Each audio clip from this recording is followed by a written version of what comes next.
বিয়েটা পারিবারিকভাবে হয়েছে, তাদের পরিবারের অনুমতিতে তাদের দুজনের বিয়ে হয়েছে। তবে এদের দুজনের বিয়ে এখন 12 বছর চলে। তাদের একটি বেবি আছে, বেবির বয়স এখন 7 বছর চলছে। জাঙ্কুকের চোখে জিমিনের রিলেশনশিপটা বাইরে থেকে যতটা সেফ, তেমনি ভিতর থেকে ততটা টক্সিক। বিকজ জাঙ্কুক মনে করে জিমিনের সাথে তার মানায় না। বিকজ জাঙ্কুক হচ্ছে একজন হ্যান্ডসাম, স্মার্ট অ্যান্ড স্ট্রং বয়, যাকে দেখলে স্বপ্নের ফিদা হয়ে যায়। এবং সে চেয়েছিল যে তার স্ট্যান্ডার্ডে কাউকে বিয়ে করতে, যে তাকে সবসময় সাপোর্ট করবে। আর অন্যদিকে আমাদের জিমিন হচ্ছে একটা সিম্পল গার্ল, যে মানুষকে হেল্প করতে পছন্দ করে। সে পড়াশোনা করেছে এবং একটু জব করতে, কিন্তু তার বেবি হওয়ার পর সে তার বেবির কথা ভেবে সে আর জব করে না। সে একজন গৃহিণী। বর্তমানে সে একজন হাউস ওয়াইফ বলতে পারো। কিন্তু কথাই আছে না, বেশিরভাগ ক্ষেত্রে যেমনটা হয়, মা বাড়িতে যতই কাজ করুক না কেন কারো চোখে এগুলো পড়বে না। সবাই মনে করে যে জিমিন খেয়ে বসে সারাদিন সময় কাটায়। এদিকে বেচারে জিমিন সবার খেয়াল রাখতে দিন শেষে নিজের খেয়াল রাখার কথা ভুলিয়ে যায়। এখন সকাল 5টা বাজে। জিমিন ঘুম থেকে উঠে কিচেনে গিয়েছে ব্রেকফাস্ট করতে। ব্রেকফাস্ট তৈরি করে সে জাঙ্কুককে ডেকে দেয়। জাঙ্কুককে ডেকে সে বাচ্চাদের রুমে যায়। মা, জিকুকে ওঠো, ঘুম থেকে অনেক সকাল হয়েছে, ওঠো, তোমাকে স্কুল যেতে হবে, তৈরি নিতে হবে, ওঠো ওঠো। আম্মু আর একটু ঘুমাই না, তুমি এখান থেকে যাও তো। সকালবেলা সেই অবস্থা শুরু করার কারণে হ্যাঁ আমার সাথে কানের সামনে এসে জ্ঞান বিরক্ত করে লাগে। দেখো তোমার স্কুলে লেট হয়ে যাচ্ছে, ওঠো ওঠো। অনেক যুদ্ধ ঝামেলার পর জেকুকে ঘুম থেকে ওঠে। অন্যদিকে জাঙ্কুক তার ট্রাই খুঁজে পাচ্ছে না, তাই জিমিনকে ডাকে। জিমিন জাঙ্কুকে ট্রাই খুঁজে দিয়ে সবার জন্য ব্রেকফাস্ট রেডি করতে থাকে টেবিলে। জিমিন দেখতে পেল জেকুকে কিছু মুখে দিচ্ছে না বা খাচ্ছে না। জেকুকে, বেবি তুমি তো কিছু খাচ্ছ না, নাও আমি তোমাকে খাইয়ে দিই। বেবি তোমার স্কুল লেট হচ্ছে। উফ, তোমাকে বলছি না আমাকে বেবি বেবি বলবে না, আমি বড় হয়ে গেছি। হ্যাঁ, আর তোমার এই নমুনা আমার ভালো লাগে না, সরো তো এখান থেকে। জাঙ্কুকের বেবির এরকম আচরণে জিমিন কষ্ট পেল। জাঙ্কুক এসব দেখে কিছু মনে করে না, কারণ জাঙ্কুক নিজেও জিমিনের আচরণে বিরক্ত হয়। তারপর তারা সবাই খেয়ে চলে যায়। জিমিন বাড়ির সব কাজ করতে থাকে। দুপুরবেলা জিমিন জাঙ্কুককে ফোন দেয়। হ্যালো জাঙ্কুক, তুমি আমাকে ফোন দিয়ে বিরক্ত করতেছো কেন? হ্যাঁ, ভালো লাগে না? অফিস আসছে তো কি শান্তি দিবে না? না মানে আমি আসলে জিজ্ঞাসা করতে আসছিলাম যে তুমি দুপুরে খাবার খাইছো কিনা, তার জন্য ফোন দিছি। খাইনি, খাবো আর একটু পরে। তুমি যদি এখন না খাও তাহলে তোমার শরীর অসুস্থ পড়বে। প্লিজ জাঙ্কুক, কাজ পরে করে আবার খাবার খেয়ে না। অসহ্যকর লাগে তোমার এই নমুনা, অন্যখানে দেখাও, আমার সামনে নমুনা দেখাইতে আইসো না। ফোন কাটো, আমার বিরক্ত লাগে। আমাকে কেন অফিসের সময় কল দিয়ে বিরক্ত করো? এটা আবার কি?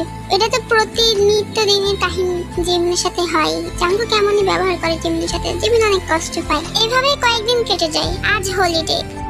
পাপা চলো না, আজ আমরা একটু ঘুরে আসি, আমার ভালো লাগতেছে না ঘরে একা একা। প্লিজ চলো পাপা। আমার প্রিন্সেস ঘুরতে যাচ্ছে আর আমি নিব না। ওকে তাহলে চলো ঘুরে আসি আমরা।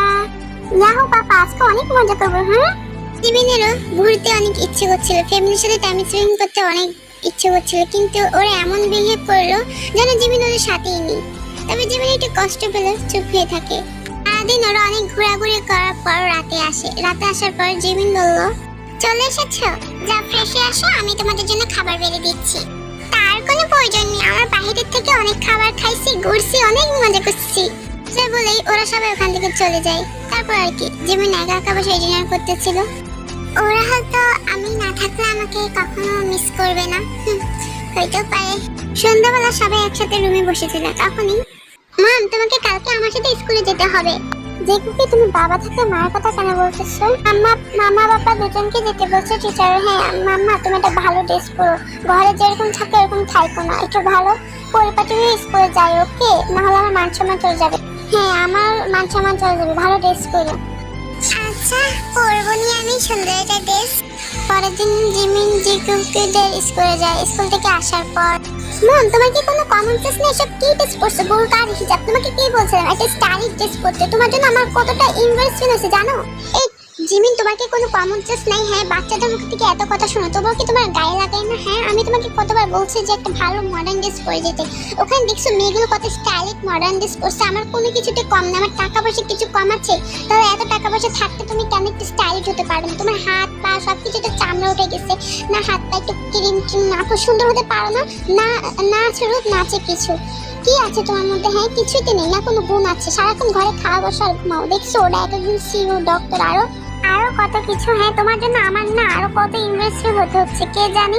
একটু নিজেকে মডেল করতে শিখো, ভালো করে নিজেকে গড়ে তুলতে শিখো। জিমিন তাদের ব্যবহারে অনেক বেশি কষ্ট পায়, তার থেকে বেশি কষ্ট পায় তাদেরকে দেখে, যে মানুষগুলোর জন্য সে দিন রাত উজাড় করে নিজের পরিশ্রম দিয়ে ওদের খেয়াল রাখে, আর তারাই তার সাথে এরকম ব্যবহার করছে। তাদের এই আচরণে জিমিন ভীষণ কষ্ট পায়। আরো অনেক কথা বলে জাংকুক আর ওরা দুজন দুজনের রুমে চলে যায়। আমি নিজের খেয়াল কখন রাখবো? সবসময় তো তোমাদের খেয়াল রাখতে হয়। সংসারে তো সকল কাজ আমাকে একাই করতে হয়। আমি কোনো মডেল না যে রান্না করে সেজে গুজে রান্না করব। আমি যদি নিজের রূপচর্চা করি তাহলে তোমাদের খেয়াল রাখবে কে?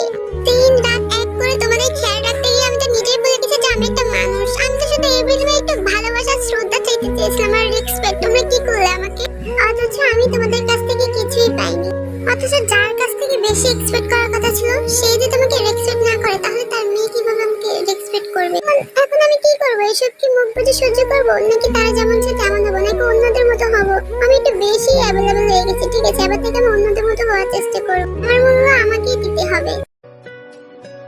সকাল এখন 7টা বাজে, অ্যালার্মটা বাজছে। জাংকুক ঘুমিয়ে রয়েছে। অ্যালার্মের আওয়াজে জাংকুকের ঘুম ভাঙে। এই জিমিন, তুমি অ্যালার্মটা অফ করো না কেন? বিরক্ত করে লাগতেছে। তো ডাকাডাকির পরও জিমিন আসে না, তাই জাংকুক বাধ্য হয়ে ঘড়িটা অফ করে। ঘড়ির দিকে তাকাতেই দেখি 7টা বেজে যায়। 7টা বেজে গিয়েছে। এই কি, এখন তো 7টা বাজে, আমার অনেক লেট হয়ে যাচ্ছে অফিসে। না, জিমিন আমাকে ডাকতো না। ও মনে পড়েছে, রাতে মনে একটু বেশি বলে ফেলেছি। যাই হোক, সরি বলে ফেলবো তাহলে। জাংকুক তার বেবির রুমে যায়। বেবির রুমে গিয়ে দেখে বেবি আইজে ঘুমিয়ে আছে। জিকুকি প্লিজ ওঠো, স্কুলের জন্য লেট হয়ে যাচ্ছে। জিকুকি ওঠো। মাম্মা এখান থেকে যাও তো, ভালো লাগে না প্রতিদিন জ্ঞান করো। বাবা, এটা কার মেয়ে রে? এটা তো আমার মেয়ে নাকি? আরে জিকুকি, তোমার মাম্মা না, এটা তোমার পাপা। ওঠো। জাংকুক অনেক কষ্ট করে জিকুকিকে ঘুম থেকে উঠায়। তারপর সে তার রুমে যায়। রুমে গিয়ে সে কিছুই খুঁজে পাচ্ছে না, কারণ অন্যদিন তার সব প্রয়োজনে জিমিন গুছিয়ে রাখতো। আজকে তো জিমিন গুছিয়ে রাখেনি।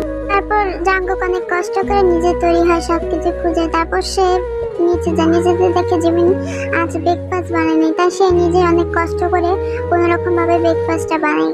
খাবার বানিয়ে সে জিকুকির রুমে যায়। জিকুকির রুমে গিয়ে দেখে জিকুকি বসে আছে। তখন জাংকুক বলে, কি হয়েছে প্রিন্সেস, তুমি রেডি হচ্ছ না কেন? হ্যাঁ, উঠো রেডি হও। আরে পাপা, তুমি তো জানো না আমি একা তৈরি হতে পারি না। আম্মু আমাকে তৈরি করে যে সুন্দর করে।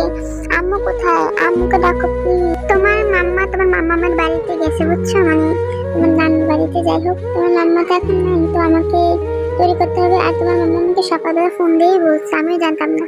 তারপর জাংকুক জিকুকিকে খাবার খাইয়ে গোসল করিয়ে সুন্দর করে রেডি করিয়ে স্কুলে দিয়ে আসে। স্কুলে দিয়ে এসে সে অফিসে যায়। সে বারবার মোবাইলের দিকে তাকাচ্ছে কখন জিমিন তাকে ফোন দেবে। কিন্তু আজকে জিমিন জাংকুককে একটা ফোন দেয় না। জাংকুকের যেন অফিসে মন বসছে না। তাই সে অফিস থেকে বাসায় এসে দেখে অনেক কাজ। তাই সে সব কাজ করতে প্রায় 12টা বেজে যায়। জাংকুক অনেক ক্লান্ত হয়ে যায়। সে সেখানে ঘুমিয়ে পড়ে ক্লান্ত হয়ে। যখন তার ঘুম ভাঙে তখন দেখে বিকাল 5টা। তখন তার জিকুকির কথা মনে পড়ে। এবং সে তাড়াতাড়ি করে জিকুকি স্কুলে যায়। স্কুলে গিয়ে দেখে জিকুকি তার দারোয়ান আঙ্কেলের সাথে বসে রয়েছে এবং সে কান্না করতেছে। জাংকুক আর কিছু না ভেবে দৌড়িয়ে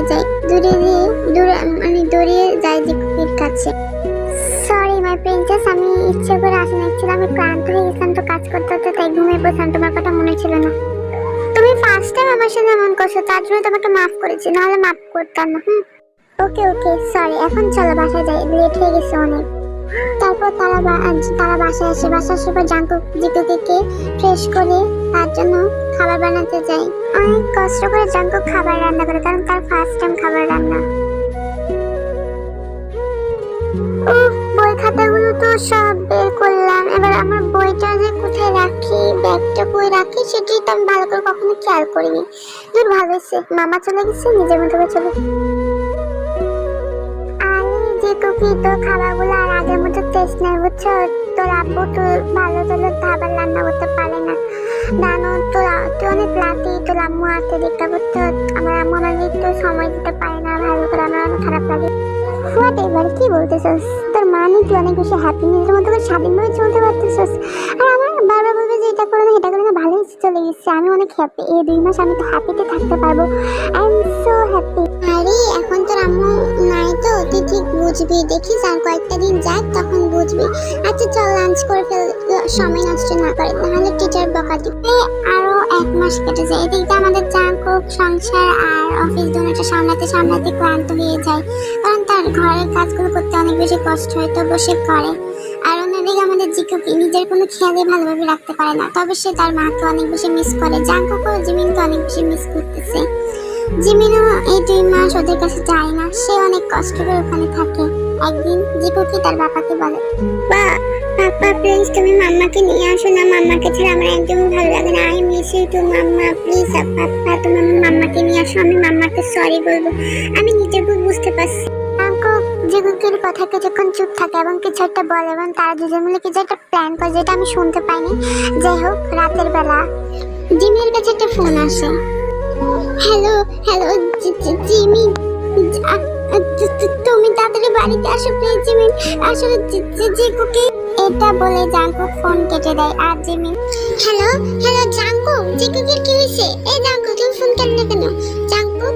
জিমিন আর কোনো সময় নষ্ট না করে সোজা বাড়িতে চলে যায়। বাড়িতে ভিতরে ঢুকতে দেখে চারদিক দিয়ে অন্ধকার।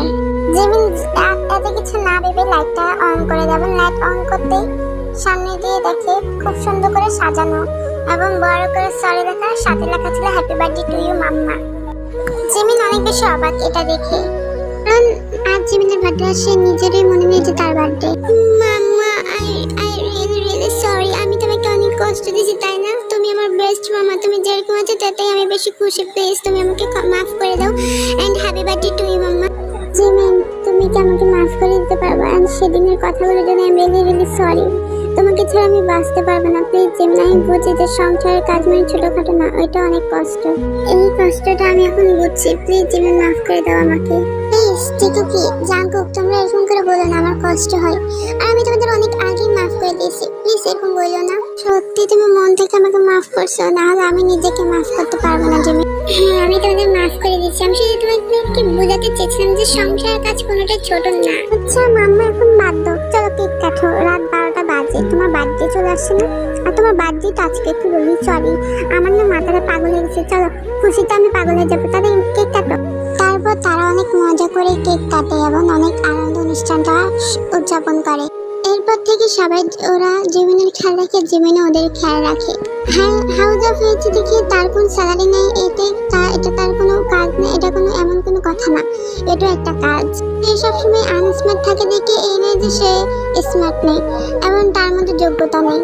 একজন হাউস ওয়াইফ যে পরিবারের খেয়াল রাখে, একটা দিন যদি নিজের খেয়ালের কথা ভুলিয়ে যায়, অথচ সে যে সারাদিন খাটে তার খাটানোগুলো আমাদের কারো চোখে পড়ে না। সব কাজের মধ্যে কষ্ট আছে, কোনো কাজের মধ্যে কষ্ট ছাড়া নাই। আমাদের প্রত্যেকেই উচিত যে শুধু নিজেদের পরিবারের সব কাজ যে করে তারও খেয়াল রাখা উচিত, কারণ দিন শেষে সেটা আমাদের খেয়াল রাখতে পারে। তো গাইস তোমাদের কাছে এই ভিডিওটা কেমন লাগছে আমাকে কমেন্ট করে বলবা। আমি যেহেতু ফার্স্ট টাইম এরকম ভিডিও বানাচ্ছি তাই হয়তো ভালোভাবে বানাতে পারিনি। যাই হোক তোমরা আমাকে এক একটা করে ওয়ান শটের নাম বলে দেবে, আমি এবার থেকে সপ্তাহে একবার একটা করে ওয়ান শট দেবো, কারণ আমার মনে হলো যে একটা করে ওয়ান শট দেওয়া যায় তাই না? তো এখন থেকে চেষ্টা করবো ডেইলি ভিডিও দেওয়ার জন্য। তোমরা কি হ্যাপি নাকি কমেন্ট করে জানো, এন্ড ভিডিওটা তোমাদের কাছে কেমন লাগছে এটা বললো, খারাপ লাগলে বললো, কারণ খারাপ লাগলে আমি আরো চেষ্টা করবো ভালো করে বানানোর জন্য। Okay bye bye.